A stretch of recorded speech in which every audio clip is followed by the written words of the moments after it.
K-drama villains are pretty neat, but sometimes life is stressful enough, and we want to stray away from all the serious dramas with serious villains. Thankfully, K-dramas without villains are a thing.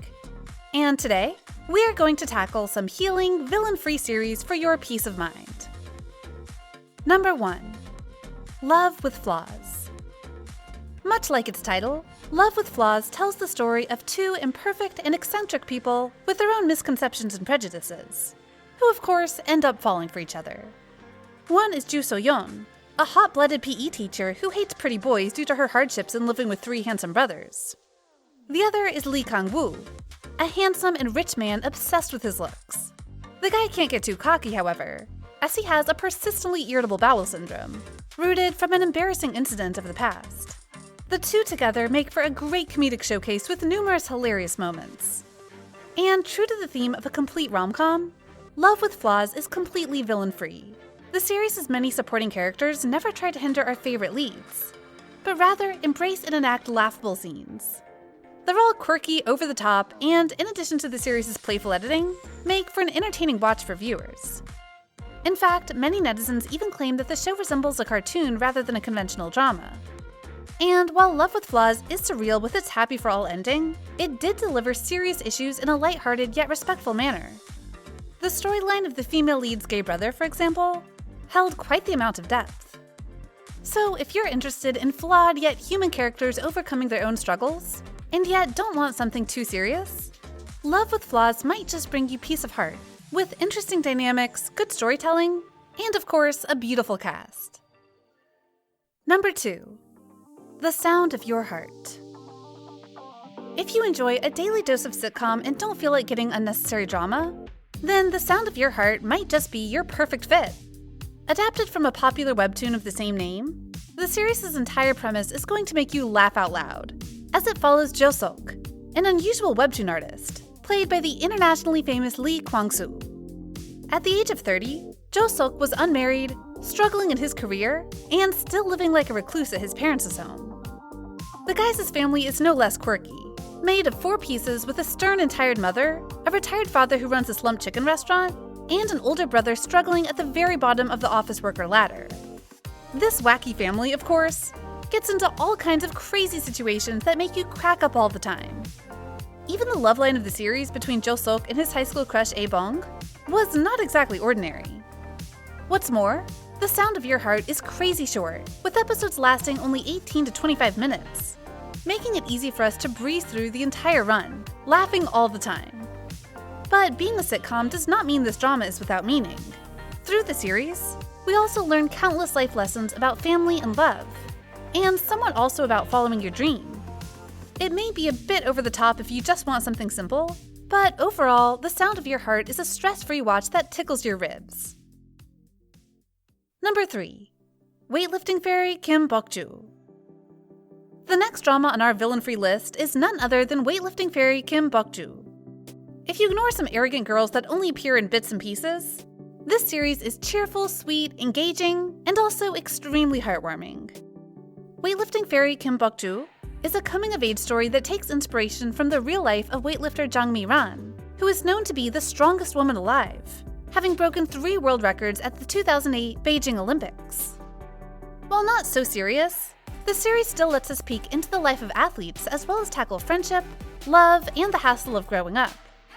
Here, our female lead Bok-joo follows her father's footsteps to focus on weightlifting.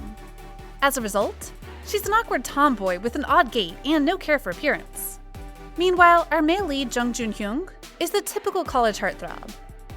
He is popular and friendly, but has his own sadness and struggles.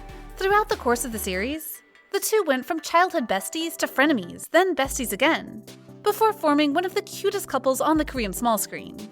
And of course, Weightlifting Fairy Kim Bok-joo is also a tale of friendship and familial love. We also get to admire Bok-joo's full-of-swag crew, her happy relationship with her grumpy dad uncle, and also the same on Joon-hyung's side. At the time of air, the show had hit viewers and social media alike with famous lines such as, "Do you like messy?" and "Swag."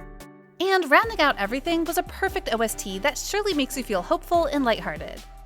So why not check it out for light of heart? Number 4. Still 17. peace of mind is surely the word for Still 17, as this rom-com ebbs and flows around Woo So-ri, who fell into a coma at the age of 17, only to wake up 13 years later, having to live as a 30-year-old woman. With no family and a teenage soul completely out of track with the present, she's allowed to live with the male lead Gong Woo-jin, who resides in So-ri's old house. Like So-ri, Woo-jin's life is also shaped by an accident in the past. He caused his crush to stay on the bus for one stop longer, getting her involved in a bus crash.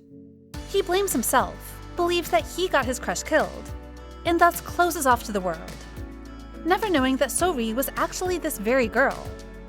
Alongside the main couple, we also get to know Woo-jin's energetic nephew, Yu-chan, the weird housekeeper Jennifer, and the lovely pet Pang. Living together, they get entangled in many awkward situations, making for a fluffy and heartfelt story of friendship, family, and love. Starring Yang Se-jong and Shin Hye-sun, Still 17 started out with a humble 5% viewership rating, only for this to double as the series progresses. It's gentle, mellow, and genuine all throughout.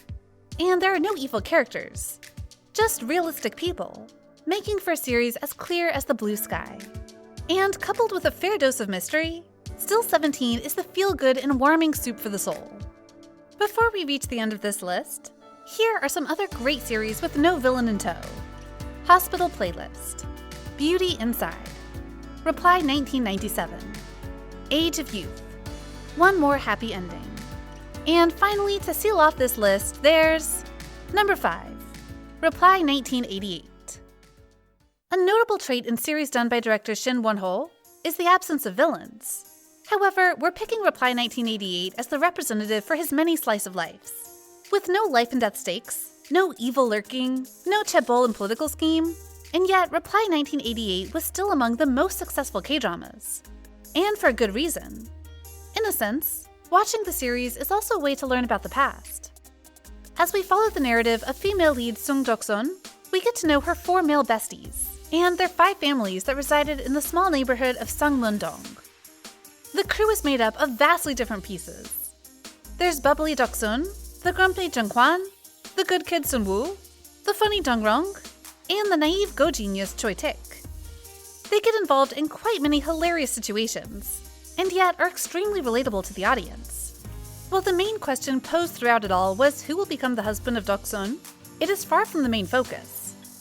Rather, the series casts light on neighbor bonds, familial love, and even the coldest heart will melt in front of this bubbling warmth.